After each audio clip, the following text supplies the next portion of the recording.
best friend my real father. Just keep going.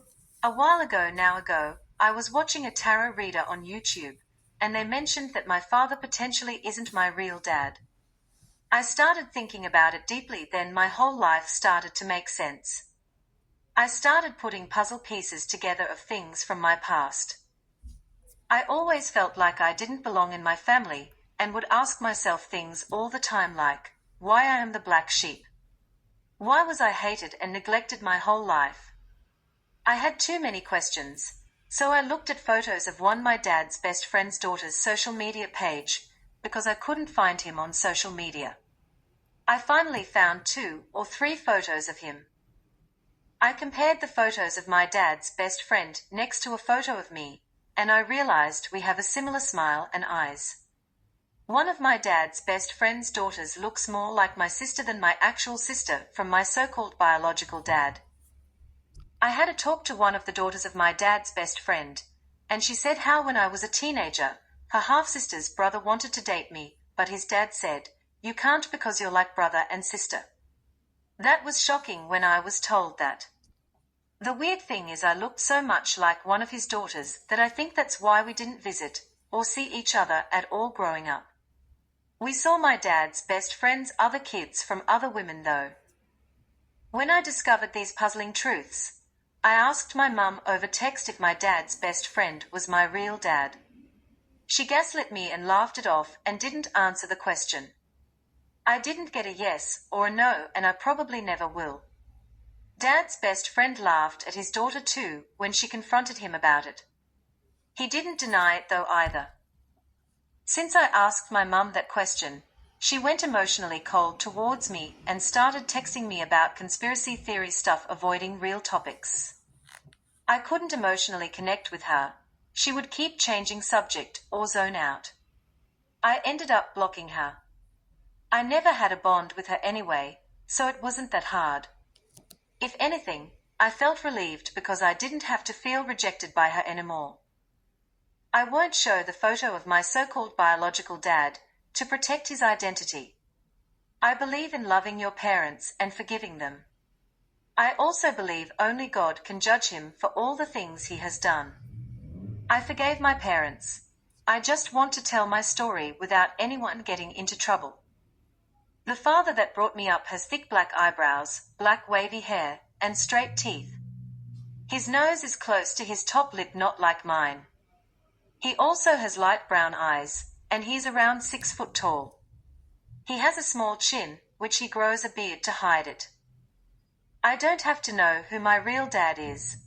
I have self-love and no outside factor can affect my inner peace. It would be nice to find out the truth one day though, just for the extra closure, so my mind can stop asking questions. My so-called friend in Perth, Western Australia. I made an acquaintance with a girl I worked with at the first shopping centre I worked at in my old hometown. We both were getting bullied by a midget, or dwarf, girl. That girl was a bully. She did things like leaving her step at the register so we would trip over, not letting us touch it either, and she would push strollers into me. She pushed me around and swore at me. I found out that the acquaintance friend only wanted to be my friend is because my long-term ex from the supermarket, talked her into hanging out with me because I had no friends, and he didn't want me to sit around watching him play on his PlayStation. I hung out with her a few times, and she acted nice at first. She invited me to go to her engagement party. When I was there, she asked me to come outside so that we could take pictures together. When I went out there, she said, "I don't want you in the photos. I only want you to take the photos for me." She wanted photos of her with her friends and didn't want evidence of my existence.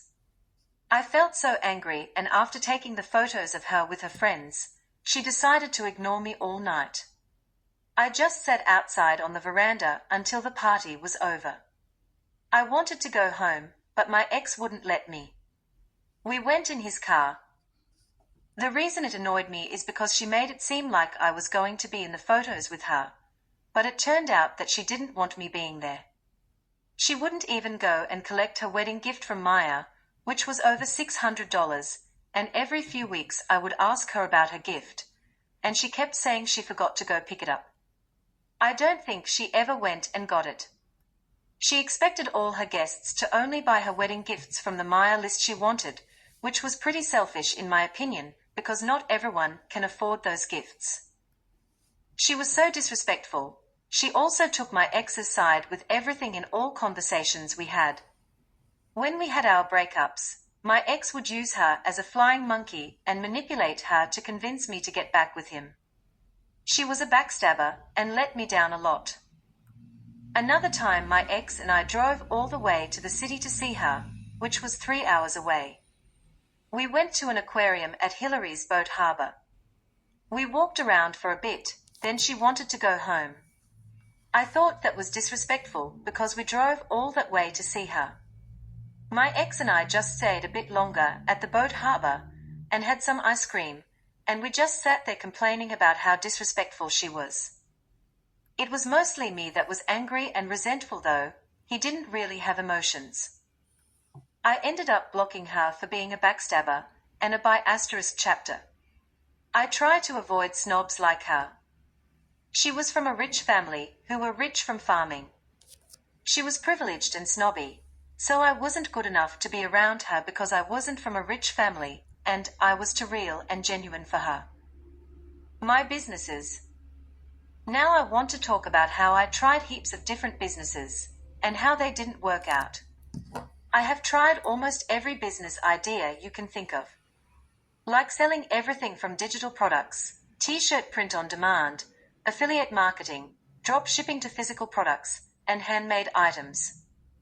I even signed up for Footfinder because I was struggling, but that didn't work out. God made sure of that because it wasn't the right path for me. I've had several websites, which I ended up shutting down. Even all the social media pages that were connected to the websites. I wasted so much time, money, and energy to make at least one business work out. I was desperate and my ego kept getting hurt every time I failed, but I kept trying new ideas anyway. If anything came out of it, at least I'm good at making ads now. Way back before the first pandemic, I had the mindset to get out of the matrix and create a passive income because I didn't like working for peanuts. I launched a few websites at that time, one with my handmade items and the other was a drop shipping website. I was working on these websites when I was living with the roommate and working at the shopping center. I got inspired to create my own passive income streams when I was living with my ex in maybe 2016 to 2017 because I started watching videos on affiliate marketing. I saw how the YouTubers were living the dream life just from people clicking affiliated ads on their websites.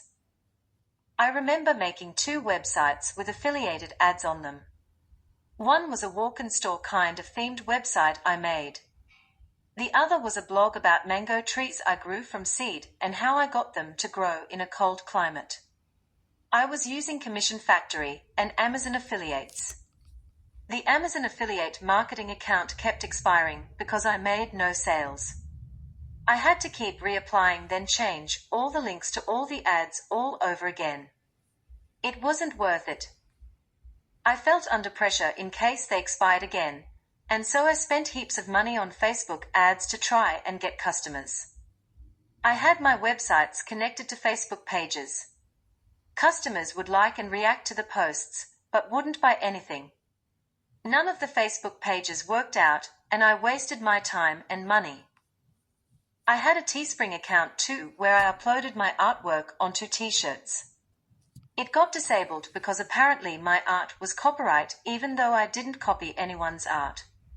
Also, when I did my art course at TAFE, the teachers told me if you change an artwork by 10% then it's not copyright. So, I had that in mind when I did some portrait art. I turned celebrities into pin-up characters.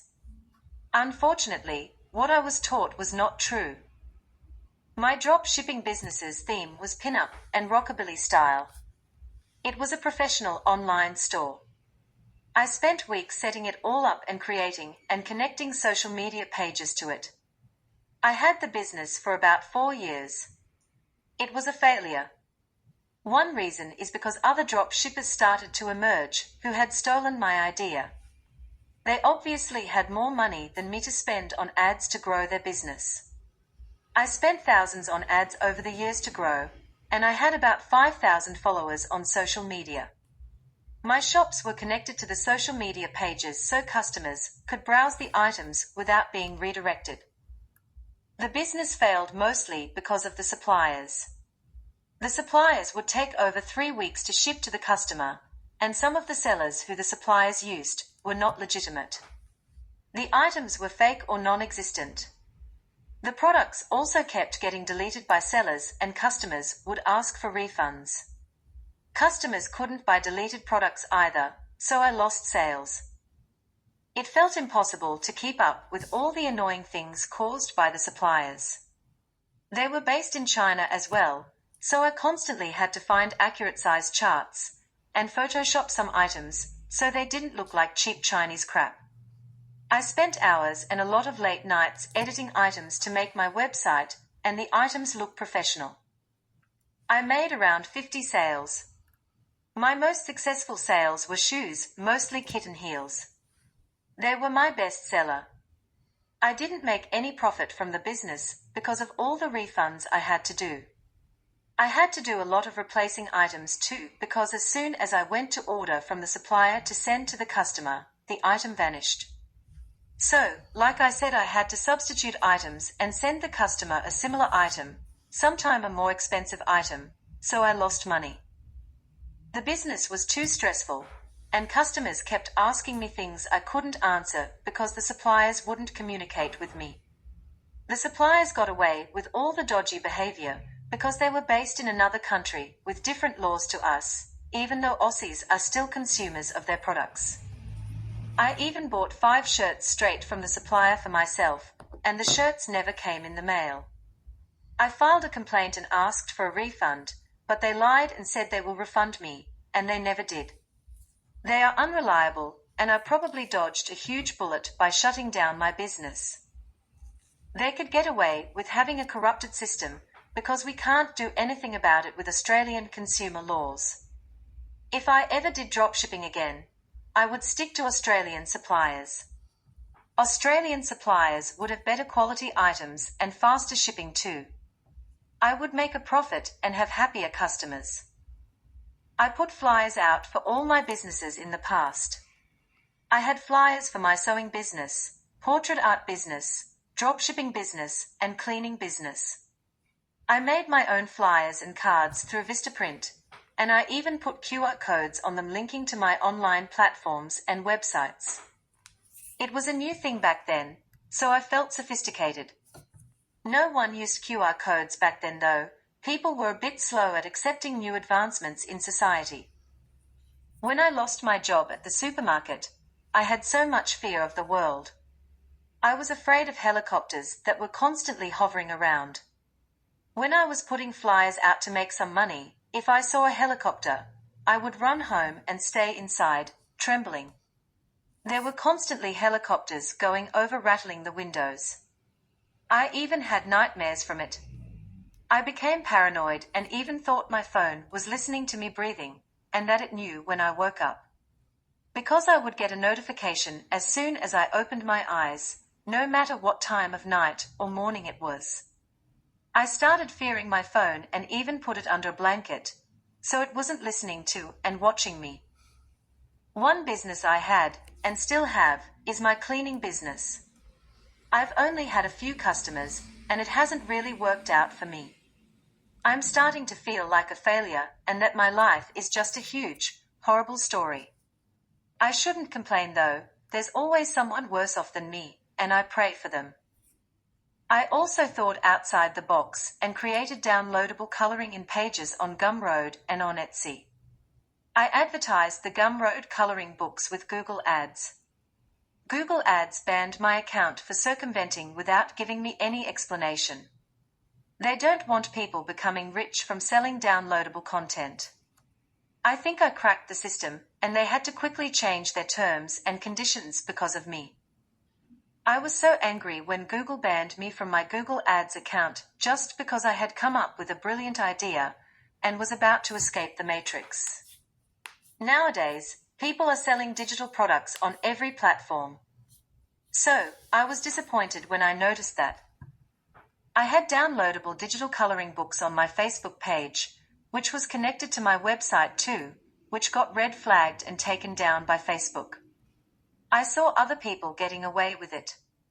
I just got on with my life and didn't try again, because I didn't want to risk losing Facebook as a channel to my website, because I had also spent so much money gaining traffic and followers and didn't want to risk losing all that time and money spent. Now I realize it all doesn't matter in the end anyway, because the business failed, and I shut it down. I had a mental breakdown after closing my shop. It annoys me when other people succeed in things that I was the original first person to try it. I feel attacked by invisible forces. I am happy for other people's success. I just feel disappointed in myself and the world. Over the years I've probably spent over $20,000 on ads for all my businesses altogether. I probably spent more. I'm not sure though and don't really want to know. I think that most the ads were targeted at bot accounts and that's why I didn't get sales. I think this world doesn't want to see people like me become rich.